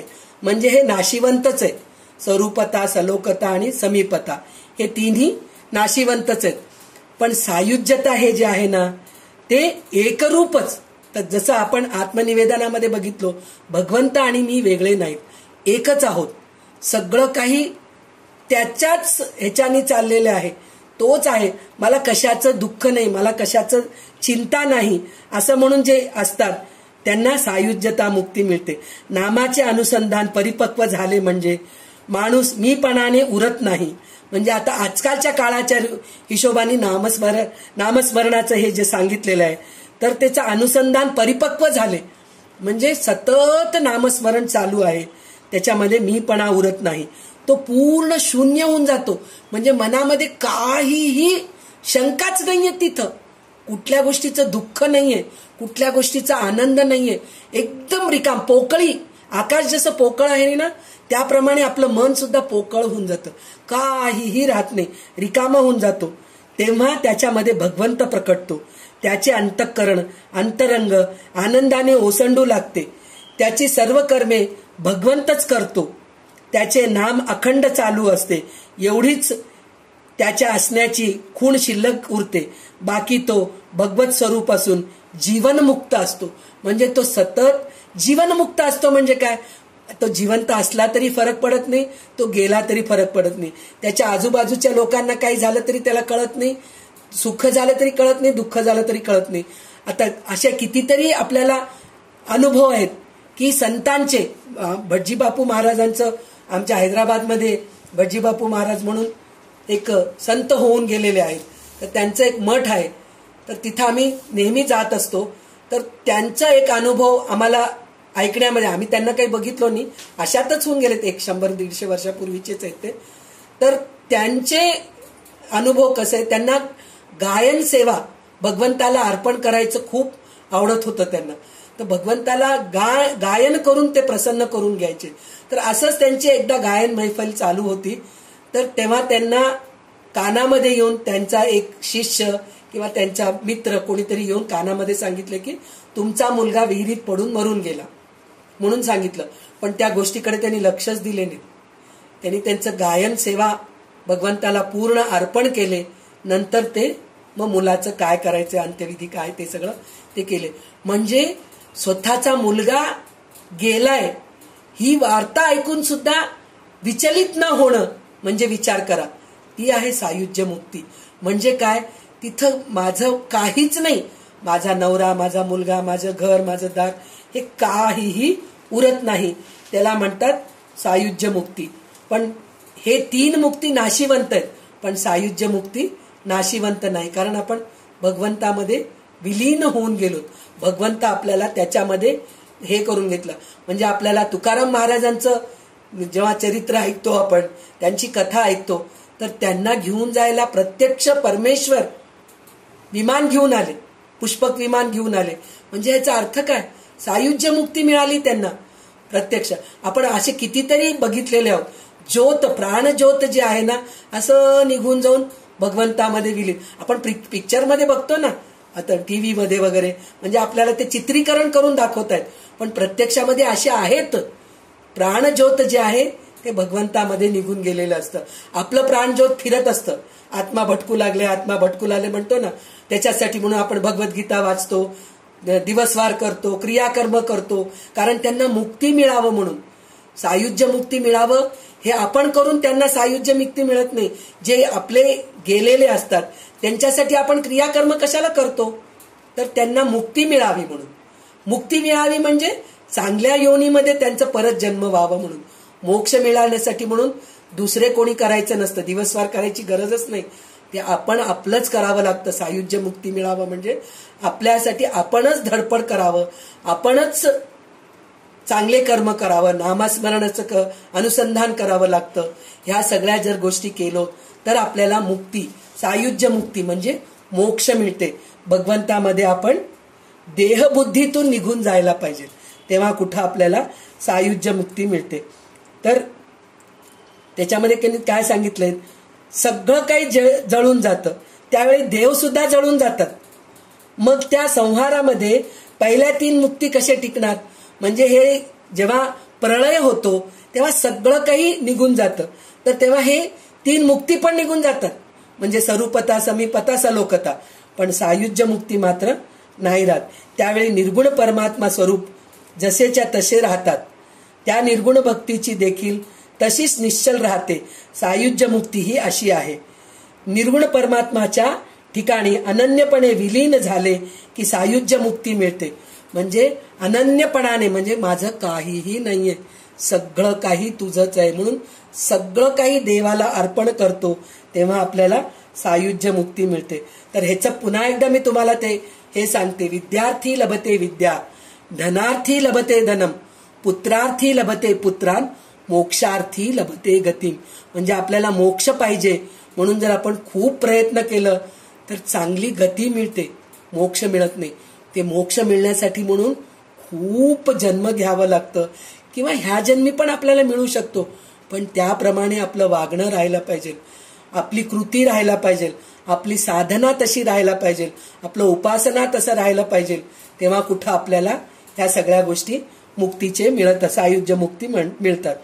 तर सगुण नाशवंत आहे, निर्गुण नाशवंत नाही. म्हणजे ते निर्गुण भक्तीच कायम टिकते. याचं अजून एक उदाहरण, आपण पूजा करतो, सगुण पूजा करतो, भगवंताची सगुण पूजा करतो. म्हणजे काय, दिवा लावतो, फुलं वाहतो, नैवेद्य दाखवतो, अंघोळ घालतो, अभिषेक करतो, गंध लावतो, हे सगळं करतो. पण ते दुसऱ्या दिवशी फुलं वाळून जातात, दिवा शांत होते, जे आपण पदार्थ नैवेद्याला फळ म्हणून ठेवतो ते नासून जातं दुसऱ्या दिवशी.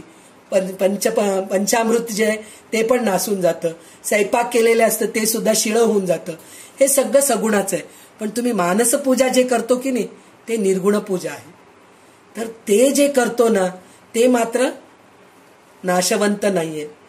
ते निर्गुण भक्ती कायम राहते. म्हणजे मानसपूजा हे जे आहे ना कायम राहते, म्हणजे आपल्या मनामध्ये सतत ते राहतं, म्हणून ते निर्गुण पूजा आहे. सद्गुरू केल्याने हे सगळं स्पष्ट समजतं. म्हणजे सद्गुरू हे सगळं सांगितले म्हणूनच आपल्याला ह्या सगळ्या गोष्टी कळतायत की नाही, नाहीतर आपल्याला कुठून कळालं असतं ह्या सगळ्या गोष्टी. मानसपूजा म्हणजे काय, निर्गुण पूजा म्हणजे काय, प्रत्यक्ष पूजा म्हणजे काय, श्रवण म्हणजे काय, कीर्तन म्हणजे काय, नामस्मरण काय, हे सगळं सद्गुरूंनी रामदास स्वामींनी लिहून ठेवलेलं आहे. म्हणून ते वाचून आज आपल्याला हे सगळ्या गोष्टी कळतायत. भागवतामध्ये प्रल्हादानी त्याच्या वडिलाला हिरण्यकश्यपूला सांगितलंय, व्यास ऋषींनी लिहून ठेवलेले आहेत, म्हणून आपल्याला ह्या सगळ्या गोष्टी कळतायत. म्हणून सद्गुरू करावा, सद्गुरूकडून ह्या सगळ्या गोष्टी कळून घ्यावे असं म्हणून म्हणतात. तर मूळ परमात्म स्वरूपाला नामरूप नाही. भक्त ज्यावेळी उपास्य देवतेला भजतो त्यावेळी त्याच्या पुढे असणारे देवतेचे नामरूप मानवी कल्पनेतूनच निर्माण झालेले असते.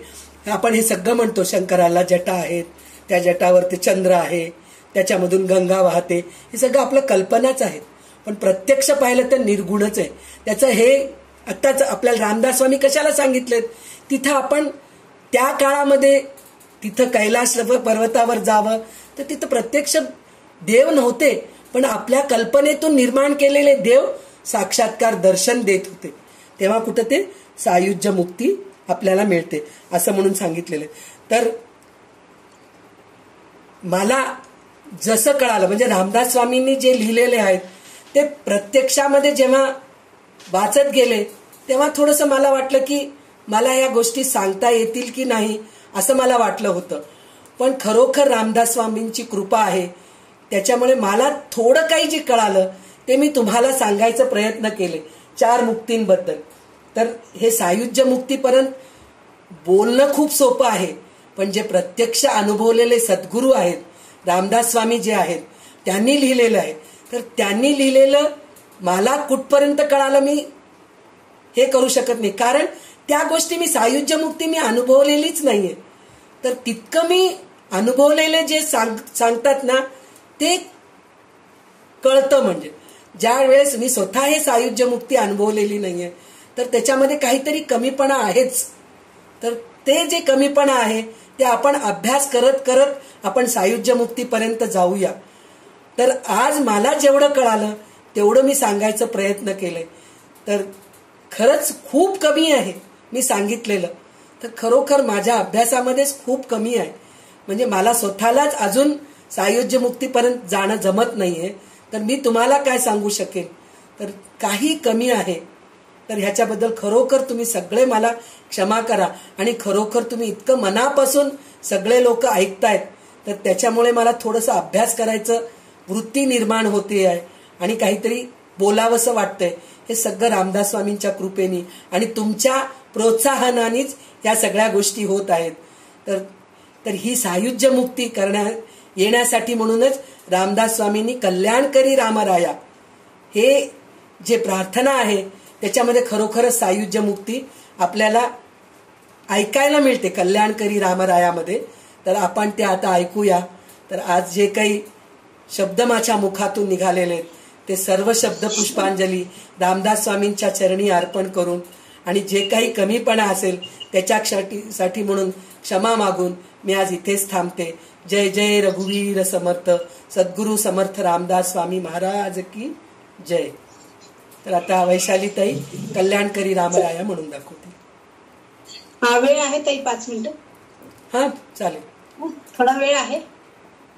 हा बोला. बोला म्हणजे आहे 5:30 वाजलेत पण चालेल, हरकत नाही. थोडस मी याच्यात सांगते. सर्व प्रकारचे दुःख, बंधन, वासना, अज्ञान यापासून मोकळे होणे म्हणजे मुक्ती. भारतीय दर्शन तत्वज्ञानामध्ये मुक्तीच्या कल्पना वेगवेगळ्या दर्शविलेल्या आहेत. त्याचे वेगळे अर्थ लावले जातात. भगवंत स्वरूप परमात्म्याशी तादात्म्य पावणे हे मुक्तीचे प्रधान लक्षण आहे. श्री समर्थ अद्वैत वेदांती आहेत म्हणून ते म्हणतात अविद्या अज्ञान यांच्या बंधनातून मोकळे होणे म्हणजे त्याला मोक्ष म्हणतात. मुक्त अवस्था म्हणजे पूर्ण ज्ञान. ज्ञान स्वयंप्रकाशी असते. ज्ञान परमात्मा रूप आहे. असे ज्ञान ज्याच्या हृदयात विसवते तो सर्व प्रकारच्या बंधनातून मुक्त होतो. आणि म्हणून त्यांनी ते मुक्तीचे 4 प्रकार सांगितले. त्याच्यासाठी सलोकतामध्ये सांगितलं भगवंताचे भक्त, तुम्ही सांगितलंच, भगवंताचे भक्त ज्या लोकांमध्ये वास्तव्य करतात तेथे भगवंताचे सतत सगुण दर्शन होते त्यांना. त्याला सलोकता मुक्ती म्हणतात. समीपतामध्ये पशु पक्षी अलंकार, कारण त्यावेळेला देवांचं हे काही नव्हतं. पशु पक्षी अलंकार माळा रूपाने भगवंताच्या जवळ राहण्याची संधी ज्याला प्राप्त होते त्याला समीपता मुक्ती म्हणतात. स्वरूपता म्हणजे भगवंताच्या चिंतनाने देवासारखे रूप होऊन त्याच्या निकटच्या सेवकांमध्ये स्थान मिळणे ही स्वरूपता मुक्ती आहे. आणि सायुज्यता तर तुम्ही खूप छान सांगितली. उपासना करता करता संपूर्णपणे गलित होऊन भगवंताशी तदाकार होऊन जाणे ही सायुज्य मुक्ती आहे. समर्थांनी या 4थ्या मुक्तीला खरी मुक्ती म्हटलं आहे. तो साधू संत भक्त यांचा अनुभव असा आहे. भक्तीमध्ये माधुर्य असावे, त्याला ज्ञानाची पार्श्वभूमी असावी. म्हणून महाराष्ट्रीय संतांनी बुद्धिप्रधान अशा भक्ती मार्गाचा प्रसार केला आणि अशीच भूमिका श्री समर्थांनी केली, दासबोधामध्ये घेतली आहे. त्यामुळे भक्ती कधी व्यवहारी व अतिरेकी झाली नाही असं रामदासांनी हा मुक्तीच्या याच्यामध्ये त्यांनी मुक्ती 64 म्हणून त्याच्यावर त्यांनी सांगितले. बाकीचे तुम्ही सांगितलंच आहे की 22व्या 23 रचनेची कल्पना मांडली वगैरे. बाकी तुम्ही खूप छान सांगितलं त्याच्यावर. मला वेळ दिल्याबद्दल धन्यवाद. कल्याण करी ना. श्रीराम. कल्याण करी राम राया, राम राया कल्याण करी राम राया. जनहित विवरी, जनहित विवरी, जनहित विवरी कल्याण करी राम राया. तळमळ तळमळ होतची आहे, होतची आहे हे जन हाती धरी दयाळा. कल्याण करी राम राया, राम राया कल्याण करी राम राया. अपराधी जन चुकतची गेले, चुकतची गेले तुझा तूर्ती सावरी दयाळा. कल्याण करी राम राया, राम राया कल्याण करी राम राया. कठीण त्यावरी कठीणच झाले, कठीणच झाले आता न दिसे उरी दयाळा. कल्याण करी राम राया, राम राया कल्याण करी राम राया. कोठे जावे काय करावे, काय करावे कोठे जावे काय करावे, काय करावे आरविली मोहरी दयाळा. कल्याण करी राम राया, राम राया कल्याण करी राम राया. दास म्हणे आम्ही केले पावलो, केले पावलो. दास म्हणे आम्ही केले पावलो, केले पावलो. दयेसी नाही सरी दयाळा. कल्याण करी राम राया, राम राया कल्याण करी राम राया. जनहित विवरी, जनहित विवरी, जनहित विवरी कल्याण करी राम राया, राम राया कल्याण करी राम राया, कल्याण करी राम राया.